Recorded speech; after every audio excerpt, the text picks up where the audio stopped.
Borneo adalah pulau hutan tropis terbesar ketiga di dunia, setelah Greenland dan Papua. Luasnya lebih dari 743.000 km persegi. Pulau ini lebih luas dari Inggris, Jerman, dan Spanyol jika digabungkan sekaligus. Pulau ini terbagi menjadi 3 wilayah negara, Indonesia di bagian selatan dan tengah, Malaysia di utara, serta Brunei Darussalam sebagai negara kecil yang berdiri sendiri. Lebih dari separuh pulau ini adalah bagian dari Indonesia, yang kita kenal sebagai Kalimantan. Disinilah terdapat salah satu hutan hujan tropis tertua di dunia yang telah berusia lebih dari 140 juta tahun. Hutan ini bukan hanya penting bagi Indonesia saja, tetapi juga bagi seluruh dunia.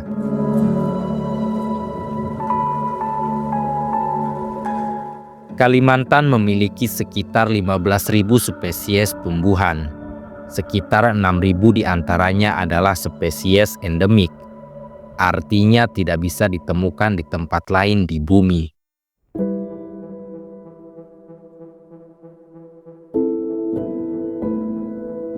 Pohon ulin atau dikenal sebagai kayu besi tumbuh menjulang setinggi 30 meter dengan kayu yang sangat keras dan tahan lama. Ada juga ratusan jenis anggrek, termasuk anggrek hitam, yang menjadi ikonik hutan Kalimantan.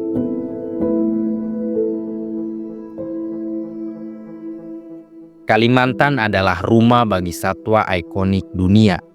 Orangutan Kalimantan salah satu dari 3 spesies orangutan yang hanya hidup di pulau ini. Bekantan, monyet berhidung panjang, menjadi simbol khas hutan rawa. Selain itu, ada macan dahan, terenggiling, dan lebih dari 600 spesies burung, termasuk burung enggang yang dianggap sakral oleh masyarakat Dayak. Di sungai dan rawa, hidup buaya muara, ikan arwana superen, serta ratusan spesies ikan air tawar yang unik. Kalimantan dijuluki sebagai Pulau Seribu Sungai.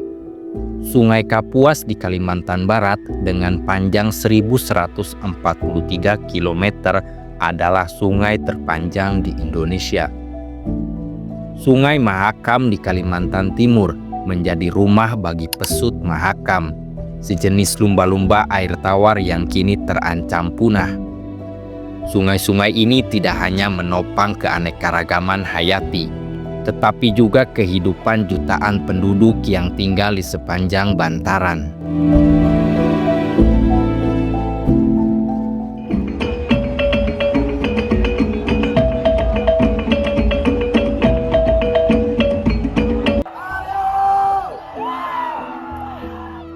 Kalimantan dihuni oleh berbagai kelompok etnis, salah satunya yang paling dikenal adalah masyarakat Dayak.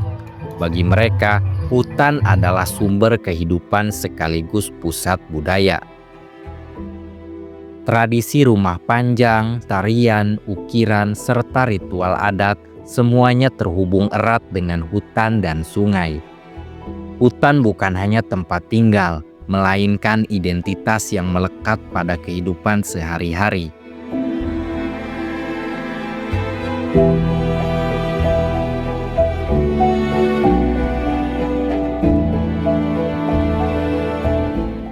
Sejak tahun 1970-an, Kalimantan mengalami deforestasi besar-besaran. Diperkirakan lebih dari 50% hutannya telah hilang. Kayu ulin, meranti, dan jenis pohon berharga lainnya ditebang untuk kebutuhan industri di dalam maupun di luar negeri. Akibatnya, habitat satwa menyusut drastis dan ribuan spesies berada di ambang kepunahan.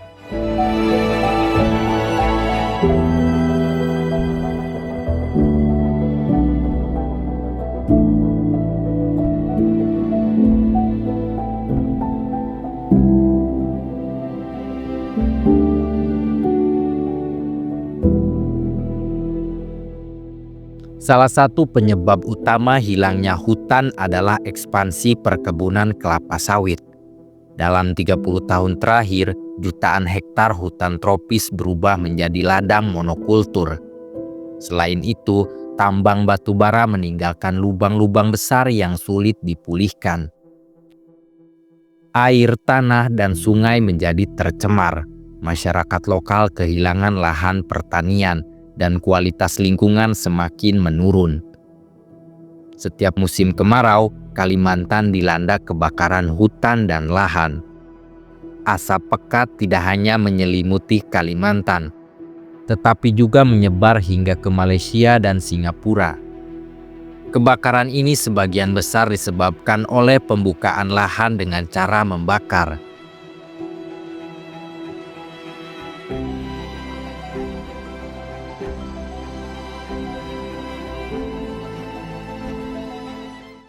Dampaknya sangat serius bagi kesehatan manusia dan juga memusnahkan ribuan satwa setiap tahunnya. Kerusakan hutan memperburuk krisis iklim global. Hilangnya pohon berarti hilangnya penyerap karbon. Sekaligus emisi gas rumah kaca meningkat tajam akibat kebakaran dan deforestasi. Bagi masyarakat lokal, kerusakan hutan berarti kehilangan sumber pangan, air bersih, obat-obatan alami, dan bahkan kehilangan identitas budaya. Di berbagai tempat, lembaga konservasi berusaha menyelamatkan satwa liar. Pusat rehabilitasi orangutan di Kalimantan Tengah dan Timur menjadi tempat pemulihan bagi ratusan individu yang kehilangan habitatnya. Pesut Mahakam juga mendapat perhatian khusus, meski jumlahnya kini diperkirakan tinggal kurang dari 100 ekor. Program reboisasi dilakukan di banyak wilayah, meski proses mengembalikan hutan tidaklah mudah. Masyarakat adat mulai dilibatkan lebih banyak, karena mereka terbukti mampu menjaga hutan dengan cara tradisional. Model ekonomi berkelanjutan juga mulai diperkenalkan, seperti ekowisata, produk hutan non-kayu, dan pendidikan lingkungan. Hutan Kalimantan kini menjadi perhatian dunia. Banyak organisasi internasional yang bekerja sama dengan pemerintah, aktivis lokal, dan masyarakat untuk menyelamatkan apa yang tersisa. Namun, tantangannya tetap besar dan waktu terus berjalan. Kalimantan atau Borneo bukan hanya pulau besar di Asia Tenggara. Ia adalah rumah bagi ribuan spesies, rumah bagi masyarakat adat, sekaligus paru-paru dunia. Dalam beberapa dekade, hutan ini telah kehilangan lebih dari setengah luasnya, tapi harapan masih ada. Masa depan hutan Kalimantan bergantung pada pilihan kita hari ini. Apakah kita akan membiarkannya hilang atau kita berusaha menjaganya untuk generasi yang akan datang?